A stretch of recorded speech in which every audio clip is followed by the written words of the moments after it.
Hello everyone, আসসালামু আলাইকুম। কেমন আছেন সবাই? সবাইকে happy new year. Happy new ইয়ারের অনেক শুভকামনা।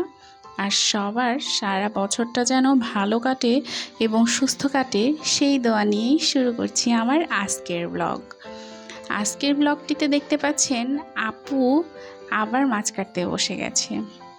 আপু কিন্তু মাছ কাটায় খুবই এক্সপার্ট, যেটা আমি আগেই আপনাদেরকে বলেছিলাম।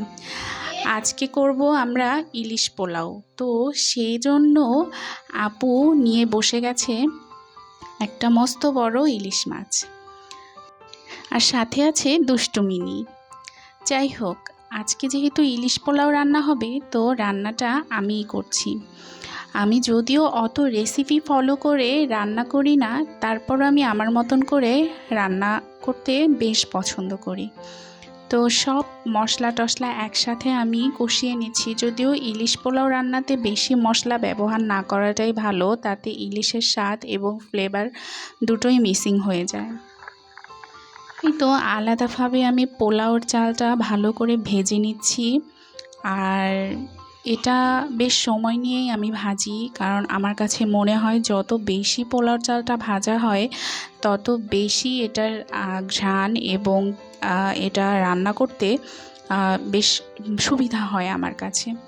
এই তো আমার ইলিশ পোলাওয়ের ফাইনাল লুক। তো দেখেছেন তো কেমন লোভনীয় হয়েছে খেতে। আসলেই সত্যি দেখতেও যেমন সুন্দর লাগছে, খেতেও কিন্তু বেশ মজাদার হয়েছিল। যদিও আমি রান্নার ফুল প্রসেসিংটা আপনাদেরকে দেখাতে পারিনি, কারণ খুব তাড়াহুড়ো করে রান্না করতে হচ্ছিল। আর যেহেতু বাচ্চা কাচ্চারাও আছে, সবাই অনেক রাত্র হয়ে যাচ্ছিল, খাওয়া দাওয়া করবে। তো এই তো সব কিছু রান্নাবান্না শেষ করে আমাদের পরিবেশনের পালা শুরু হয়ে যাবে আর একটু পরেই। এখন আমরা খাওয়া দাওয়া শুরু করে দিয়েছি। এটা আমার মেয়ের প্লেট, আর এটা হচ্ছে আমার আরও একটা আইটেম রান্না করেছিলাম। এটা হচ্ছে গরুর মগজ ভুনা। তো মগজ ভুনাটাও বেশ ভালো লাগে আমাদের কাছে খেতে, আমরা সবাই পছন্দ করি। আর এই তো আমার রান্না বান্না আর খাওয়া দাওয়া চলছে সবাই মিলে একসাথে। আজকে কিন্তু আরও একটা স্পেশাল দিন, মানে হচ্ছে আমার শাশুড়ি আম্মুর বার্থডে। তো একটু পরে আমরা সবাই মিলে তার বার্থডে সেলিব্রেট করব। এই তো মোটামুটি একটা কেক নিয়ে আসলাম।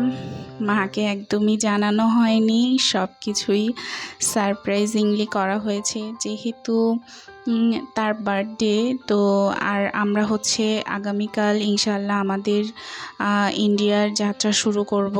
ভোর 6টা থেকে আমাদের যাত্রা শুরু হবে। তো সেহেতু সব ফ্যামিলি মেম্বাররা যেহেতু একসাথে আছে, এটা একটা সেলিব্রেটিং মোমেন্টও হবে।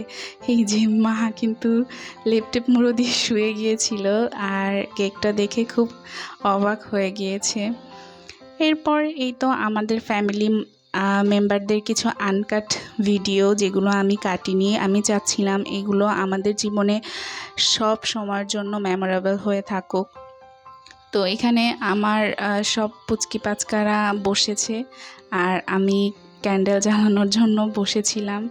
তো সবাই মিলে বেশ ভালোই এনজয় করলাম এই মুহূর্তটা, কারণ আমাদের কাছে আমাদের ফ্যামিলি মেম্বারদেরকে নিয়ে একসাথে কাটানো প্রতিটা মুহূর্ত স্পেশাল। আর আমরা সবাই চাই সারা জীবন আমাদের বন্ডিংটা এরকমের থাকুক। সবাই আমাদের জন্য দোয়া করবেন যেন আমার ফ্যামিলি মেম্বাররা সবাই ভালো থাকে, সুস্থ থাকে, এবং এভাবেই যেন আমরা একে অন্যের সাথে দিন পার করতে পারি। প্রতিটা স্পেশাল মোমেন্টে যেন একে অন্যের পাশে সবসময় থাকতে পারি। এই তো এখানে এখন সবার কেক খাওয়াখাওয়ি, কেক মাখামাখি সব কিছু চলবে। এই যে আমার মেয়েটা বেশি দুষ্ট সবার থেকে, সে অনেক বেশি দুষ্টামি করে, সাথে সাথে কিন্তু অনেক লক্ষ্মীও আছে। যাই হোক, আমাদের লুক দেখে কেউ কিছুই মনে করবেন না, কারণ এগুলো সবই সার্টেন টাইমে করা হয়েছে, শর্ট টাইমে করা হয়েছে, যে কারণে কেউই এভাবে আমরা সেজে গুজে বসিনি। আর ফ্যামিলি মেম্বারদের সাথে আর কি ঘষা মাজা করা। যাই হোক, ভালো থাকবেন সবাই, দোয়া করবেন, ভালো কাটুক আপনাদের। হ্যাপি নিউ ইয়ার, আল্লাহ হাফেজ।